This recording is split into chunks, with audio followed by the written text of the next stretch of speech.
poem, that is animals. And all of you, yes, what is the theme of that poem? What does the poet wonder? What is a thought that comes to his mind? Why is it that he feels so disappointed? These are some of the questions that would be answered here. Which page is it? Yes, open to page 83. You have the book?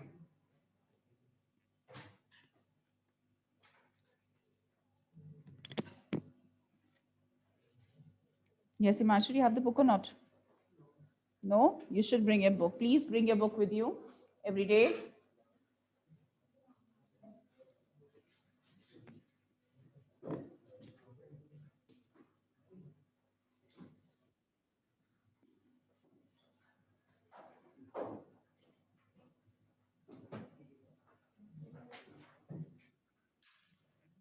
So I'll be discussing a few words apart from discussing the whole poem with you all. Once again, let's have a look at our books if you have the book. Right. So you also, please, online students, also just take out your book. Let's read this poem here and let's just discuss it once again.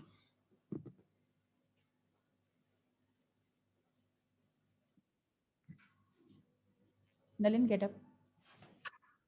Over there. Yeah.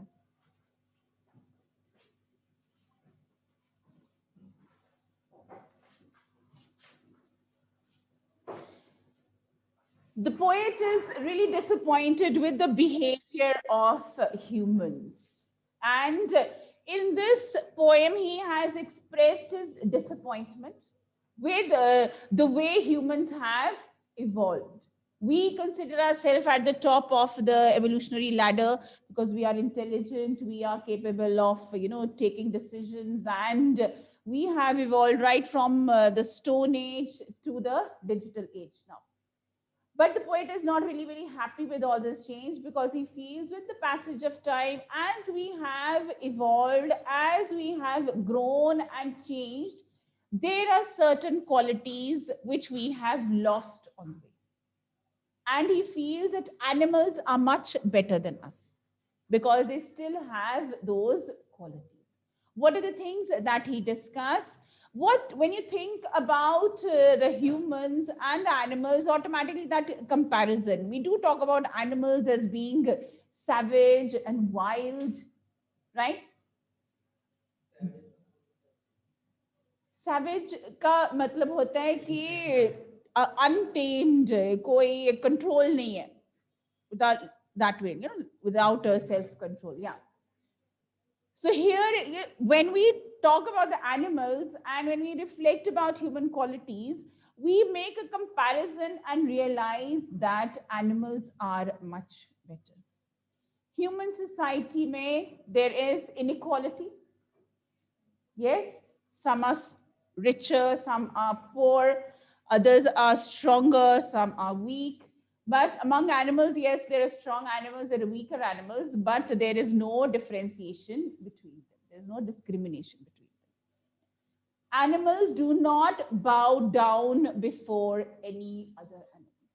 It's a matter of strength, which is there, maybe the decisive factor. But humans, they bow down before other humans. They consider someone as better than them, as superior to them, and they follow them. Although we have animals moving in a herd, but that is a habit that you can say. It is like out of safety reasons, or it is because of that habit here that they are there in the flocks of the herds that you see. But humans, when they tend to flock together, it could be for a particular reason. Maybe they're following someone, maybe someone has inspired them that way. So he is very disappointed to see all these inequalities which exist. So the first line which he says, I think I could turn and live with animals. Turn means I could become an animal again, or either I could be an animal and live among them so that I would not have the qualities which human beings have. They are so placid and self contained. What is placid? Calm. Self contained, content, satisfied. If you have to write the meanings, you can write them down. I stand and look at them long and long. He says, because of this quality, because of their behavior, I want to become an animal. I want to be with them because they're very content, they're very satisfied, and I can just stand and watch them for a long time. Long and long. Right? So, this word here, they do not sweat and whine about their condition. Sweating and whining. Whine is what? Complaining. Yeah, so whining is that complaining, and they don't make a lot of hue and cry about their condition. So we complain about everything. Even if we're happy, we complain. If we're sad, we have even more reason to complain. So every day we are finding some kind of an excuse to feel unhappy and sad. And the animals, they don't have that kind of problem. They don't complain. They do not lie awake in the dark and weep for this sin. If the tiger is hunt for its prey, it's his nature. He does not repent about that. He does not have any regret about his behavior because that's his nature. But if we are there as humans, during our life, we hurt so many people and we do that knowingly. And for that, later on, what do? We are awake and we worry and we think about the problems that we have created for others. Sins means the wrongdoings that we have done, the way you hurt others, the way we make problems for others. So that is what humans do. And because of the changes which have happened, we inadvertently, unknowingly end up hurting someone or the other in some way or the other. It's not necessarily physically. Our words are more than enough. And then we have regret about it, we lie awake and we worry about our sins. And we want forgiveness. They do not make me sick discussing their duty to God. Who do not make him sick? They refers to the animals. They do not make me sick discussing their duty to God. Who discusses their duty towards God? Humans discuss. We are aware that yes, we have to be good, we have to be kind towards all, but still, in spite of all that, what do we keep on doing? We keep on hurting others, right? So, does it make us better than animals or it makes us worse than animals? And we are aware, we know that we have been taught these things, how to behave and how to be kind, but still we do not follow that. Animals, they don't have that kind of a behavior. They are happy in their own life, right? So if they are, they, as I said, if they are hunting, that is their nature. They don't have any regrets about it. So whatever action they do, they're very happy with that. They're very content with the life they're leading, and they do not regret it, and they do not pray for forgiveness. So we commit wrong deeds, and then we ask for forgiveness. Then we pray to God so that we would be, removed of that guilt that we have for our wrongdoings, which is missing among the animals.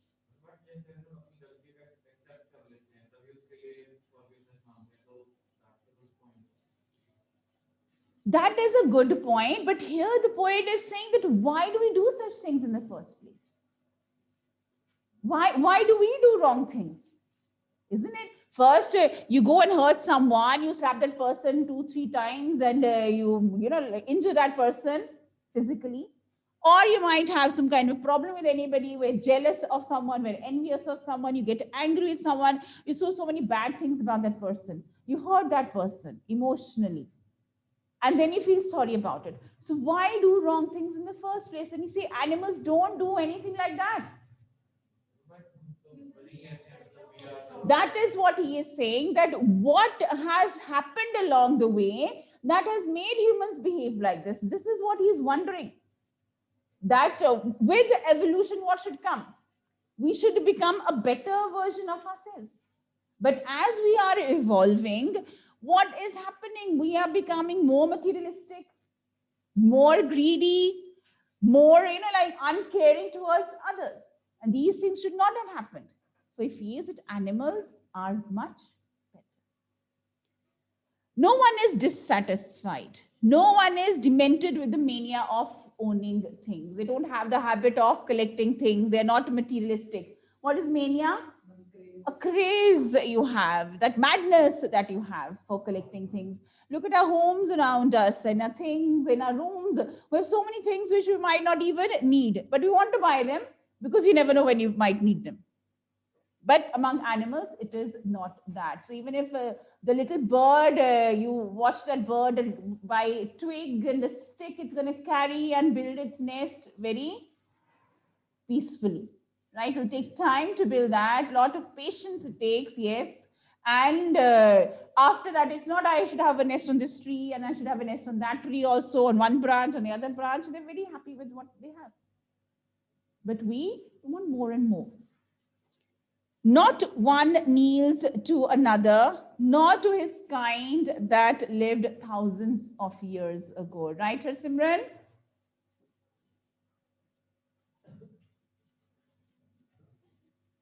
Not one kneels to another. Kneels, bend down. When do we bend down? When do we bow down? When we pray, when we worship. Yes, when we offer our prayers here, so we're bending down, we're bowing down to whom someone we find or we feel someone is superior or someone we have a lot of faith in. Not to his kind that lived thousands of years ago, even to people we bow down who lived so many years ago. And that is, we talk about our religious practices. We talk about our faith, our belief. And maybe the poet is not happy with that. He does not believe in prayers, or he does not believe in having faith here.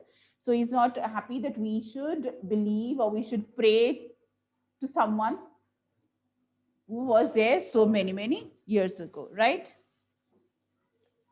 Not one is respectable or unhappy all over the whole earth. Animals. You won't find an animal who's unhappy anywhere on this earth. Humans, wherever you talk to them, they all have a long list of problems. So if we weigh the scales, we are more unhappy than happier. So we should also at least have the gratitude to all the good things that we have in life. What are the things we should be thankful for? Our life. We're blessed with this beautiful life. Health, good health. Yes. Parents, family. Yes. Shelter, you have a home, intelligence, and the ability to use it. So you have a home, you have family, you have good health. We should be thankful for that. Yes. But we feel happy when we have a lot of materialistic things. We feel happy when we are famous, when we are known by others, when others acknowledge our presence. So things that might not necessarily have a lot of importance in our life. So maybe we're giving importance to the wrong things. That is why we have not reached that place or that point in evolution where we should have. Using our intelligence definitely for making our life better and comfortable, but with that, so many negative things have also happened. So this is the dilemma of our life. So they show their relations to me and I accept them, because the animals don't have inequality. Animals don't collect things. They don't hurt others. So when they show these feelings, I also accept them. Because he says, I want to turn back. I want to be an animal, live among them, live like them without any concern, without any worries, without any problems in life. And when he sees animals behaving like that, showing those kind of feelings, so he wants to be with them and feels happy with them. They bring me tokens of myself. They evince them plainly in their possession. As man evolved, there were so many qualities, it seems, he has left behind. Qualities which animals still possess. That is what he talks about as tokens. What are tokens? Yeah, the mementos you get. You have to buy something and you get this token, you have to take it. So tokens, yes, as a souvenir, as a memento, those are the tokens, as a sign of something, as a symbol of something. Here, they bring me tokens of myself. They're bringing me reminders of myself. They are bringing me memories or moments or signs of myself, which or I should have been this, but now I am not. So with the passage of time, there is a change. Okay. So what do you think are the qualities which we have lost with the evolution? Honesty, humanity, affection, sincerity. Qualities which animals have. Are there some qualities which animals are known for? No regrets, okay. Loyalty, yes. They don't complain, they are loyal.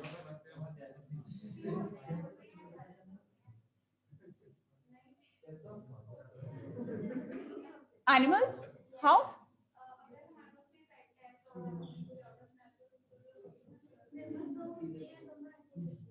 The jealous?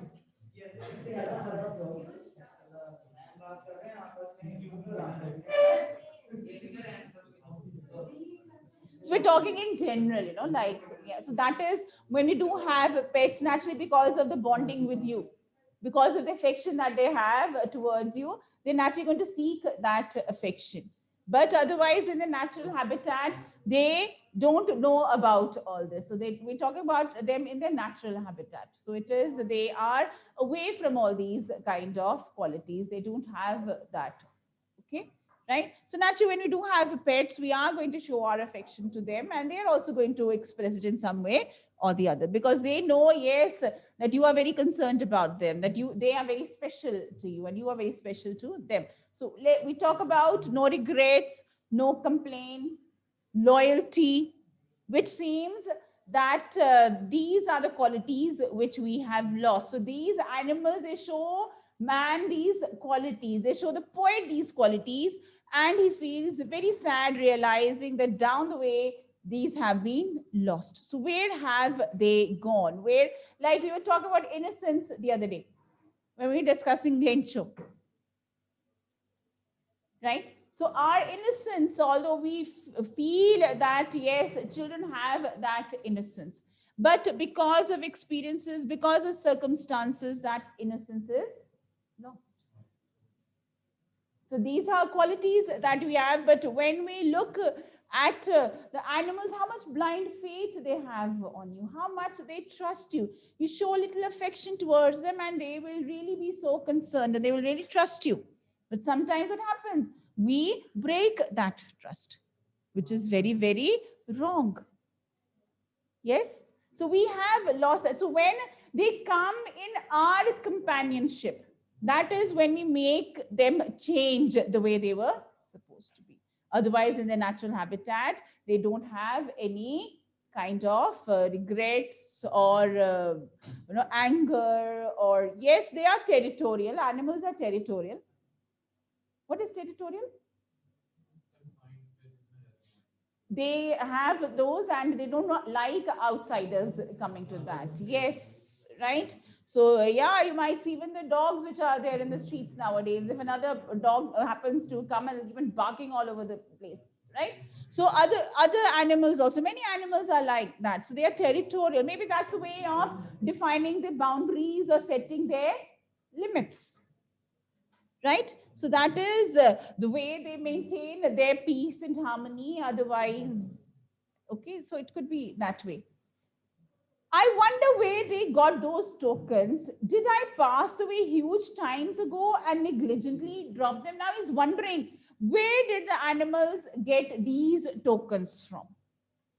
They're still over there, and we don't find that they have evolved or grown, or the changes have happened, and we have a more evolved breed of any particular animal. So where did they get those tokens? Where did they get those qualities from? Did they get them from the humans? Yes. They have kept it with them. As they changed, as they evolved, with the passage of time, they have not let go of those qualities. But what have we done? A little change happens, and we forget our basic qualities. We forget the basic goodness that has to be there. So he says that maybe we left those qualities, we changed, we dropped those qualities of goodness and kindness, and the animals picked up those qualities. Right? Because they knew the worth of that. But we humans, with the passage of time, with our evolution, we lost them negligently. Negligence in their carelessness. Right? So you neglect something, you're very negligent about it, you are not very particular about that. So we're not particular about taking care of the things that we have. It is indirectly just talking about that how we humans can be good. What are the qualities that make a good human being? And he does not find those qualities in the humans, but he finds those qualities in the animals. And so he feels that the animals are much better than the humans, right?